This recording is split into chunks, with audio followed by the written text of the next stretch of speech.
आज का हमारा टॉपिक है केमिकल इक्विलिब्रियम। ठीक है, इससे पहले हमने फिजिकल इक्विलिब्रियम को समझा था कि फिजिकल इक्विलिब्रियम क्या होता है। आज हम केमिकल वाले को समझेंगे। तो अगर हम फिजिकल वाले को रिकैप करते हैं तो उसमें क्या था, एक एग्जांपल हमने कंसिडर किया था कि हम अगर आइस लिक्विड में चेंज होती है तो उसी रेट से लिक्विड भी आइस में चेंज हो जाता है। हमने ये कंसिडर किया था। इसमें फ़र्क क्या था कि जो मॉलिक्यूल होता है, जो आइस होती है और जो लिक्विड में जो मॉलिक्यूल होता है वो सेम होता है। जैसे इसमें अगर H2 है तो इसमें भी H2 ही होता है। लेकिन जब हम केमिकल इक्विलिब्रियम की बात करते हैं तो बस इसमें इतना ही फ़र्क आ जाता है कि जो ये मॉलिक्यूलर है ना, ये जो मॉलिक्यूल फॉर्मूला जो होता है उस रिएक्टेंट का या प्रोडक्ट का वो चेंज हो जाता है, बाकी सब सेम होता है। वही forward reaction backward reaction equal होती है, वहीं ये डायनेमिक इक्विलिब्रियम होता है, वहीं इनकी कॉन्सेंट्रेशन जो होती है वो कांस्टेंट होती है, वहीं जो इनकी प्रॉपर्टीज़ होती हैं प्रेशर एंड वो भी कांस्टेंट होती है, बोथ साइड अगर हम कंसिडर करें तो। ठीक है, तो अगर हम इसको बाय ग्राफ समझने की ट्राई करें तो एक तरफ हम कॉन्सेंट्रेशन ले लेते हैं। मतलब ऐसे मान लो कि मैंने एक रिएक्टेंट की 1000 मॉलिक्यूल्स ले लिए, 2 रिएक्टेंट थी। ठीक है, एक 1000 और दूसरे की 1000 हमने मॉलिक्यूल्स ले ली। एक तरफ हमने टाइम ले लिया। ठीक है, और इससे मान लो हमें 2 प्रोडक्ट मिले C एंड D। इसमें हम ऐसे मान लेते हैं कि जो ये A के मॉलिक्यूल्स हैं, B के मॉलिक्यूल्स हैं। ठीक है, रिएक्टेंट के मॉलिक्यूल्स हैं। स्टार्टिंग में क्या हुआ कि इसके 100 मॉलिक्यूल्स और इसके 100 मॉलिक्यूल्स आपस में रिएक्ट करते हैं। ठीक है, तो मतलब कॉन्सेंट्रेशन हमारे पास 900 तक की बची। ठीक है, जहाँ पर वो इक्विलिब्रियम स्टेट को गेन कर लेगा। फिर मान लो हमने 200, तो कॉन्सेंट्रेशन और कम हुई। तो कॉन्सेंट्रेशन यहाँ क्या है एक्चुअली, जो रिएक्शन आपस में हो रही है ना, जो मॉलिक्यूल्स के आपस में जो रिएक्शन हो रही है वो हमारे लिए कॉन्सेंट्रेशन हो गया। ठीक है, तो अगर हम 900 मॉलिक्यूल्स और 900 मॉलिक्यूल्स बी की अगर हम रिएक्शन को देखें तो हमारे पास फाइनल बस 100 मॉलिक्यूल्स और बचते हैं। ठीक है, तो कॉन्सेंट्रेशन लगभग फुल हो चुकी है। तो इसमें क्या होता है, विथ टाइम जो रिएक्टेंट होता है आपस में रिएक्शन करते हैं, तो विथ टाइम ये क्या होता है, जो कॉन्सेंट्रेशन वो डिक्रीज होती है। सिंपल बात है, क्योंकि 100, 200, 300, 400 उस हिसाब से देखें तो कॉन्सेंट्रेशन हमारी डिक्रीज होती है। वहीं अगर हम प्रोडक्ट की बात करें तो प्रोडक्ट की जो कॉन्सेंट्रेशन वो इंक्रीज होती है। कैसे, 100 मॉलिक्यूल्स आपस में किए तो यहाँ पर 100 मॉलिक्यूल्स के C एंड D मिलेंगे। वैसे 200, तो इनकी जो कॉन्सेंट्रेशन है वो इंक्रीज होती है और एक लेवल पे आके ये दोनों एक इक्विलिब्रियम स्टेट में आ जाते हैं। मतलब 1000 मॉलिक्यूल्स के आपस में हो गई, यहाँ तक ही होना था इनको। अब वापस अगर ये वापस फॉरवर्ड रिएक्शन हो सकते हैं, मतलब वापस CD में आ सकते हैं, मतलब CD वापस AB में आ सकते हैं। ठीक है, तो एक जगह पर आके जब ये 1000 मॉलिक्यूल्स आपस में रिएक्ट कर लेंगे तो एक ऐसी, मतलब ये तो मैं ऐसे बता रहा हूँ भाई एग्जाम्पल, लेकिन अगर वैसा देखा जाए तो एक लिमिट होती है इन सभी की। उस लिमिट पे आके ये वापस बैकवर्ड रिवर्स रिएक्शन ही दिखाने लग जाते हैं। ठीक है, मतलब जो AB वाले थे इन्होंने CD क्रिएट किया, अब CD वाले AB को क्रिएट करते हैं, तो इस टाइप से। ठीक है, तो ये होता है कि हमने फिजिकल में काफ़ी समझा था इसको। तो यहाँ इनकी एक इक्विलिब्रियम स्टेट आ जाएगी जहाँ पर एक कांस्टेंट हो जाता है। ये हमारे पास C और D है, जो हमारे पास कांस्टेंट है और प्रोडक्ट है, और A और B। अब इसमें इन्होंने क्या, ये तो चलो हम समझ गए केमिकल इक्विलिब्रियम। देखो, अगर फिजिकल आपने समझा हो तो बस मॉलिक्यूलर फॉर्मूला का चेंज होता है, बाकी कुछ नहीं। एक साइंटिस्ट थे हैबर नाम के, या हाबर, आई डोंट नो कि प्रोनाउंस इसका सही करेक्ट क्या होगा। तो उन्होंने क्या किया, उन्होंने इसी केमिकल इक्विलिब्रियम को प्रूफ करने के लिए एक एक्सपेरिमेंट कंडक्ट किया। उन्होंने क्या किया, उन्होंने एक डाई नाइट्रोजन ले लिया और प्लस डाई हाइड्रोजन ले लिया। ठीक है, और इनका क्या किया, इन्होंने इनको हाई प्रेशर पे और हाई टेम्परेचर पे रखा।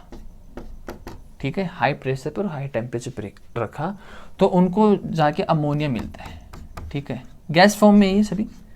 ठीक है, गैस फॉर्म में, तो उनको एक नाइट्रोजन उनको मिलता है। ठीक है, मतलब एक सिचुएशन आती है, एक लिमिट ऐसी आती है जहाँ पर अगर इसको हम थोड़ा सा स्टेबल करें, मतलब इक्वल करें। ठीक है, तो एक ऐसी सिचुएशन आती है कि जहाँ पर हमें अमोनिया मिलता है, लेकिन एक लिमिट तक, मतलब ये दोनों आपस में एक लिमिट तक ऐसी रिएक्शन करते हैं जहाँ पे हमें अमोनिया मिलता है। ठीक है, लेकिन वहीं अगर हम अमोनिया का रिवर्स में डिकम्पोजिशन करवाएं, अगर हमें वहीं अमोनिया का हम डीकम्पोजिशन करवाएं तो हमें वापस जो रिएक्टेंट है वो मिल जाते हैं। ठीक है, उन्होंने ये चीज़ देखी उन्होंने, ठीक है, उन्होंने देखा कि अगर ये रिएक्शन हो रही है एक लिमिट तक, मतलब मान लो 0 से 1000 पे ये लिमिट, इसी 1000 लिमिट है, तो इस लिमिट पे हमें अमोनिया मिल जाता है। तो उन्होंने देखा कि उसी लिमिट से वापस हमें ये प्रोडक्ट वापस जो रिएक्टेंट थे वो वापस मिल जाते हैं। उन्होंने ये एक्सपेरिमेंट कंडक्ट किया high pressure and high temperature पे। ठीक है, अगर हम इसका अगर और देखें तो एक हाइड्रोजन या आयोडीन लें तो हमें इस टाइप से, ये एक और एग्जांपल है जहाँ पर जो हमें रिएक्टेंट से प्रोडक्ट मिल जाता है, प्रोडक्ट से वापस रिएक्टेंट मिल जाता है। तो कुल मिला के बात ये होती है इसमें कि इसमें अगर हम लगभग इसमें सारी जो चीज़ प्रॉपर्टीज़ होती है ना, प्रेशर टेम्परेचर बोथ साइड देखें तो वो कांस्टेंट होती है। ठीक है, सभी प्रॉपर्टीज जो होती हैं उसमें कांस्टेंट होती हैं। तो अगर कुल मिला के बात करें तो क्या हो रहा है यहाँ पे, जो हमारे पास रिएक्टेंट थे वो प्रोडक्ट में कन्वर्ट हो रहा है, वही प्रोडक्ट हमें वापस रिएक्टेंट मिल रहा है। तो हो क्या रहा है, कुछ नहीं। हम अगर हम इसमें नेट चेंज देखें तो कुछ नहीं होता है नेट, बस हम इक्विलिब्रियम को समझ लें कि इक्विलिब्रियम क्या होती है। एक ऐसी स्टेज जहाँ पर दोनों कोई दो चीज़ें वो इक्वल हो जाती हैं। तो अगर दो चीज़ें इक्वल हो जाएंगी दैट मीन्स, सोच के देखो, अगर मुझे इसको इक्वल करना है तो मैं इसको सेंटर से पकड़ूंगा तो दोनों तरफ फोर्स क्या लग रहा है, इक्वल लग रहा है, और कुछ भी दोनों तरफ की जो भी प्रॉपर्टी वो इक्वल हो जाएंगी, मतलब नो नेट चेंज होगा इसके अंदर, इसमें कोई चेंज नहीं होगा। अगर मैंने इसे सेंटर, अगर मैंने इसको इस तरफ से थोड़ा सा साइड से पकड़ा तो एक तरफ थोड़ा सा फोर्स वो कम लगेगा, एक तरफ ज़्यादा लगेगा, तो दैट मीन्स इक्विलिब्रियम नहीं है। तो कुल मिला के बात ये इक्विलिब्रियम की होती है। ठीक है, इक्विलिब्रियम मतलब इक्वल हो जाना। ठीक है, अगर इसको बाय ग्राफ देखें, नाइट्रोजन इसको अगर बाय ग्राफ देखें तो बाय ग्राफ भी ये सिंपल ही है। इसमें इन्होंने क्या किया, इन्होंने वही देखा कि जो हमने अभी फर्स्ट एग्जांपल में समझा था, ये इधर कॉन्सेंट्रेशन, ये इधर टाइम लिया, इधर ये डाई नाइट्रोजन इन्होंने लिया, तो डाई नाइट्रोजन क्या हुआ, इसकी कॉन्सेंट्रेशन घट के एक डिक्रीज हुई, और डिक्रीज होने के बाद एक टाइम पे कांस्टेंट हो गई। वहीं अगर हम डाई हाइड्रोजन की बात करें तो वहीं ये रिएक्टेंट, मतलब अभी समझाया था ना, कॉन्सेंट्रेशन आपस में मॉलिक्यूल से करते करते एक लिमिट तक पहुंचते हैं तो ये डिक्रीज होने चालू हो जाते हैं। देखते हैं हमारे पास जो प्रोडक्ट है वो धीरे धीरे हमें, मतलब अगर यार आप देखो कोई दो चीज़ों को हम मिक्स करते जा रहे हैं, हमारे पास कोई ए चीज़ है कोई बी चीज़ है। ठीक है, मान लो, अब एग्जाम्पल तो ध्यान नहीं आ रहा कि क्या बताऊँ, लेकिन मान लो कि ए हमारे पास ए चीज़ है और एक बी है, हमारे पास एक लिमिट में ये दोनों चीज़ें, मान लो कि 100 हमारे पास ये दोनों चीज़ें हैं, और इन दोनों को हमने ए और बी को लिया, हमने इनको मिलाया, तो हमारे पास क्या मिलेगा, हमें एक सी प्रोडक्ट मिलेगा। इन दोनों का मिला हुआ हमें एक सी प्रोडक्ट मिलता है। ठीक है, तो इसका मतलब क्या हो रहा है, यहाँ हम जो हमारे पास रिएक्टेंट उनकी वैल्यू घटती जा रही है और वहाँ जो प्रोडक्ट है उसकी वैल्यू बढ़ती जाएगी।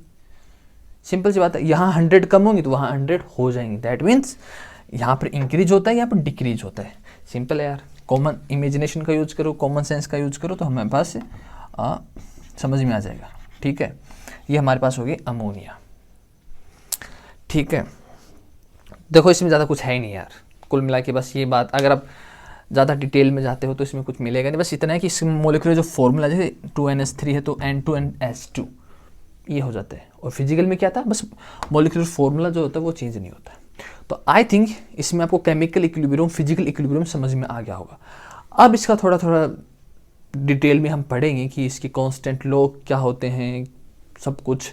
ठीक है, इस वीडियो में फिलहाल हमने केमिकल से इक्विलिब्रियम सीखा, नेक्स्ट में इसके हम कांस्टेंट सीखेंगे कि क्या क्या इसके प्रॉपर्टीज है। ठीक है।